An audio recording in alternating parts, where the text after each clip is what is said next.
Hi, I'm John from Bike Social. I'm here with Nathan Millward. Nathan, we need to talk about adventure. So tell us what you've been up to. I've just got back from what I call the garbage run, which is an 8-day semi-guided run from Land's End to John O'Groats. Any bike. The idea is to get inexperienced riders to, I suppose, get more miles under the belt and learn what it's about, really, riding a bike through places you've never been before. Cool. So I think you've got a little bit of experience in adventure. So I've done a few miles. How did it all start for you? It started for me. I rode back from Australia on a whim. A couple of days of planning. I had this bike here, an Australian postal bike, 105cc. Couldn't stay in Australia for visa reasons. Didn't want to come home because I got nothing to come back to. You didn't like flying, did you? No, that's kind of one of them. You just make that sort of thing up. I had a ticket, so I could have flown over. But I just wanted to get lost. I wanted to go on. Oh. I guess I wanted to just test myself. So I left Sydney on that 105cc, and 9 months later got to England. So kind of just made it up as I went along. Minimal budget, minimal planning, but on a small bike, really. Yeah. So that's where I started, did that, and then a few years later I did New York to Alaska on the same bike, so flew it into New York, and then sort of made my way to San Francisco, then to Seattle. And then just done trips since. Obviously Iceland I've just done for Bike Social, on a bigger bike. But then just lots of different riding, UK riding, European trips and things like that. Yeah, I mean, I've read the books and they're honestly brilliant. Thank you. Yeah, I think it's amazing. Now, I would say that is a proper adventure, but some of the stuff we've been doing recently on Bike Social, and certainly on Facebook, there seems to be a lot of people argue about what makes an adventure. Now, I think it seemed lame to you, but I remember a couple of years ago riding through France, and I'd set the sat-nav to the most winding routes. I was on a Tracer 900, I think it was, and just going through these really nadgery little back roads and come across this village that had just shut down for a bank holiday festival. And just walking through there, I felt like some kind of adventurer. I don't know, it was only France, but that was amazing for me. But is that a proper adventure? I think so. I mean, adventure is kind of what you make of it, isn't it? I think a lot of it's about perspective, and I think. I think the biggest bugbear for me, say I'm out and about or at a show or something, if somebody will come up to me and they'll say about Sydney, London on a bike, and they'll say, oh, I've only been around Europe, it's nothing compared to what you've done. And I hate that kind of measurement. I don't think anybody should be measuring adventure. So nobody should be saying, you've gone this far, therefore your adventure is this high, versus I've already gone this far. I think as long as you're challenging in yourself and going out your comfort zone, I think it's irrespective of what country you're in, it's irrespective of what bike you're on, it's irrespective of how long you're out there for. I think as long as you're getting on a bike and going, I don't really know what's going to happen today, I don't necessarily know where I'm going, but I'm going to go. And whether that's France or, the idea with a garbage run is to say, look, you might only have a week, you might only be doing Land's End to John O'Groats, but in between Land's End and John O'Groats, there's so much uncertainty, there's so much bad weather, there's so many interesting sights, interesting roads, people you're going to meet.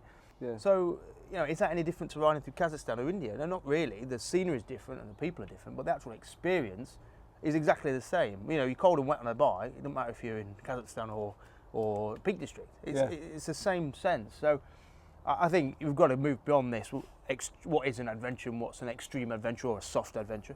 As long as you're feeling nervous at the beginning of a ride, and I still feel nervous, even if I'm riding to Europe or even on the garbage run, like Land's End to John O'Groats, I'm nervous. And for me, I put myself in that position by taking 25 people who are equally nervous or more nervous. Yeah. So for me, that garbage run it challenges me. And I think that's what it's all about. So getting caught up on what is an adventure is a pointless thing. It's a personal thing to you. It's a personal thing to the rider. And as long as you feel a sense of achievement and growth, and that's what it's about. If you're doing something that makes you feel a little bit more confident to go a little bit further next time or challenge yourself a bit more, who cares? I spoke to a guy late last year. He'd ridden to Wales for the first time. Now he'd got a sports bike. He lived over Norwich way. Yeah. Never been outside of his county on a bike, and his adventure was booking a B&B and going to Wales for 2 nights. And people might say, well, I can't be an adventure, he's going to Wales on a sports bike, he's got a B&B, but that guy had never left his county on a sports bike. Yeah. He didn't know whether he was going to get punchy, all that, what do I wear, what gear do I take, what am I going to get wet, what do I do if things go wrong, how am I going to navigate? So he was really stepping out of his comfort zone by riding to Wales. And next time he says, I'm going to ride to Scotland, and then he wants to ride to Europe. So why should that guy should not be looked down upon or said that's not an adventure because he only rode to Wales? It's all relative. And yeah, riding around the world is just riding a motorbike a long way. It's connecting a lot of days of riding, which are not always enjoyable, but somehow it seems more, because you've done it in one long stretch around the world, it seems it's seen as more of an achievement than just doing 20,000 miles of commuting or something. But that's all effectively it is. It's just riding a motorbike. And in every country you go through, people are riding motorbikes. Yeah. So you're not really doing anything that special. Yeah. If that seems, I know it's nice. People think it seems special, and I guess you see it as living the dream. But it's just riding a motorbike, and the good that comes with that, and the bad that comes with that.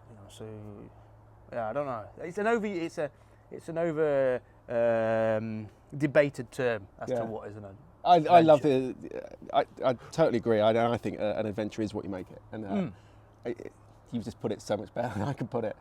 Do you think an adventure though is another thing? I've just come back from the launch of the new BMW G310 GS. Yep. Now that did some off-road sections. I've owned a CRM 250, a WR 250, a couple of ratty little dirt bikes and stuff. I've never been particularly good at off-road. I've done BMW off-road skills level 1. I can do it. But to me, I've got a KTM 1050 Adventure, but I wouldn't really take it off-road because I find it too heavy. That G310 GS, I rode it on what I'd call off-road. It was an unsealed track, but it was it was enough to jump. There was some quite harsh bits, very loose surfaces. And to me, I looked at that and thought, I can go and explore that on this bike. And that was another kind of adventure for me. I don't think an adventure has to have off-road in it. No, I totally agree. I think the problem is it's off-roading and adventures, they've got conflated, haven't they? They're seen as, unless you're going off-road, they thought it's not an adventure. Well, kind of, why? Why has that become, I mean, that's trail riding to me. Off-roading is trail riding. So an adventure doesn't have to involve trail riding. So if you're doing off-roads around Europe or into Russia or whatever, then why you don't need to go off-road. And that's why when you say an adventure bike, and people say, well, it's not an adventure bike because you can't go off-road on it. Well, why do you have to go off-road? I think you're right, we're hung up on that term adventure bike, but are they actually just the new all-rounders? We call a Tracer an all-rounder or something like that. And yeah, great, it's an all-rounder, but surely an adventure bike is purely an all-rounder. A lot of them you can do some really good back roads on them, just tight, twisty roads. You can commute on them, you can carry a hell of a lot of luggage, but you can also start going off-road. Where do you draw the line of off-road? I mean, I consider them adventures. When I used to get the OS maps for all the local green lanes, mark them all on there, and take my CRM and WR there.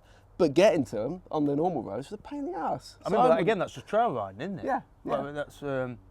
I don't know. I mean, adventures as a term for the motorcycle manufacturers to define what is a category of bike is useful. You know, we say an adventure bike, you do think GS 1200 or something along those lines. Because what else did you call it an all-rounder? Did you call it an upright tourer? Adventure bike does suit that definition of bike. And like that 1200 I took to Iceland, brilliant, because you can do motorways, you can do gravel roads, you can do two-up touring, solo. It does cover all bases. But to call it an adventure bike, it does nicely describe that sector of bike versus sports bikes versus tourers, etc. But when you're looking at what is an adventure bike, then anything really, isn't it? If Jack Lucasen can go out world on an R1, or Nick Sanders or Ed March, who's going around the world on a C90, then you can't argue that Ed March's C90 is not an adventure bike. You just can't. Yeah. Or Nick Sanders as an R1 is not an adventure bike.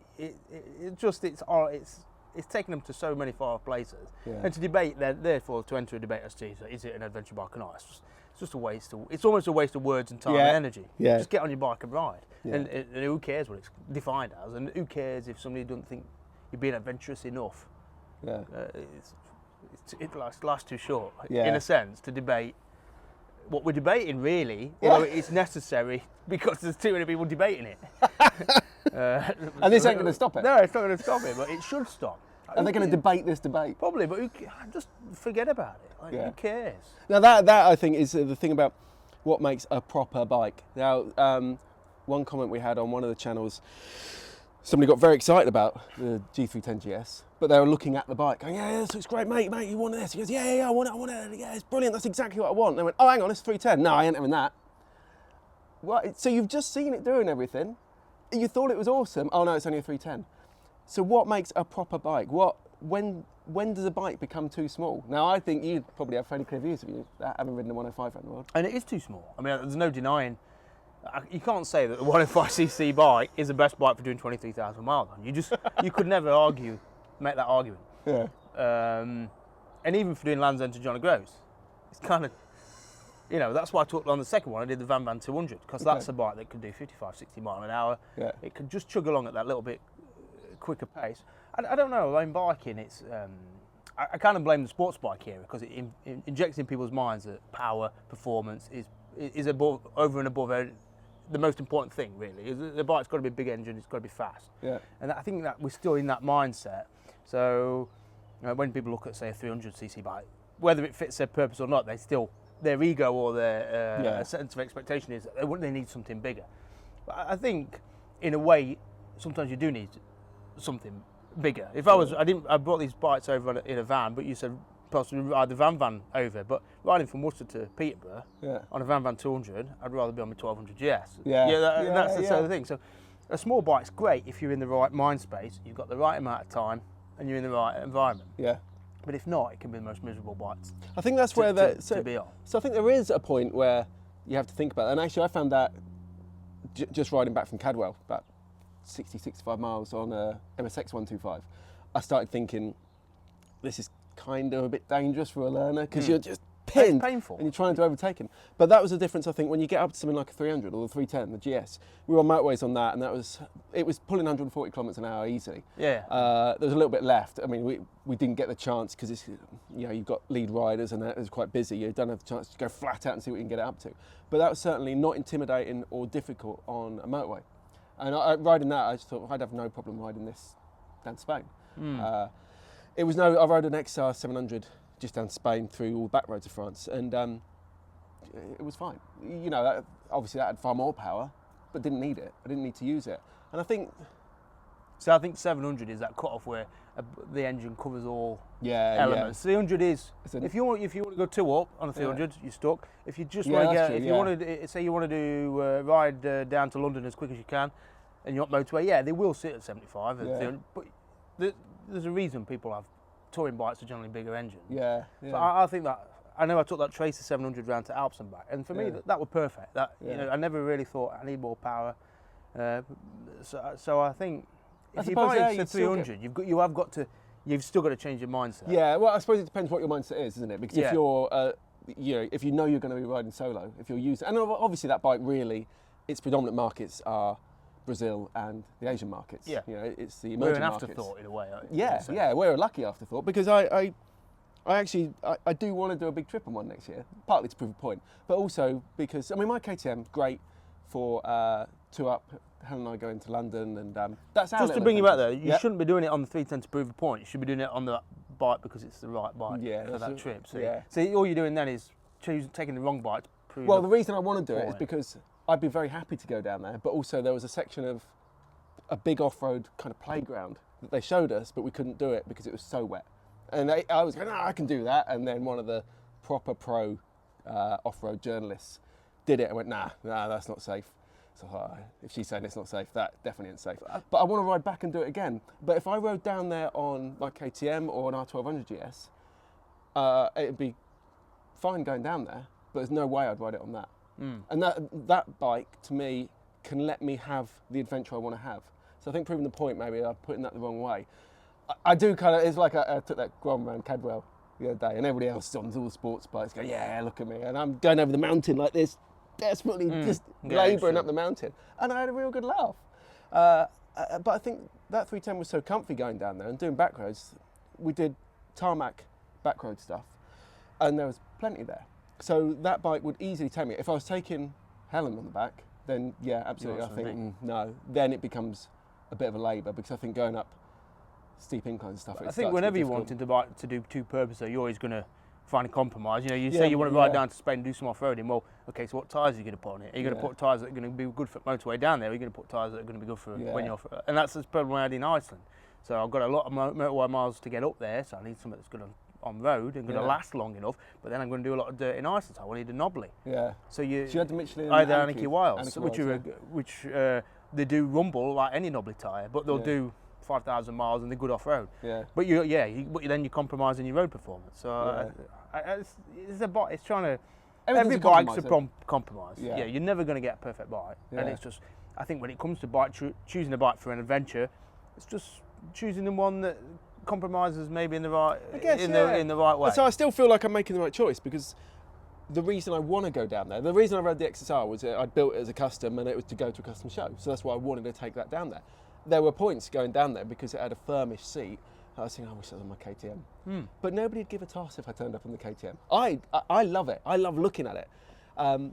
But the bike I took down there, it was like a showpiece. And so for me, because of what I want to do in Spain, I want to take that 310, because when I get there, it'll do what I want it to do. But then other people say, oh, it's not proper, it's not a 1200.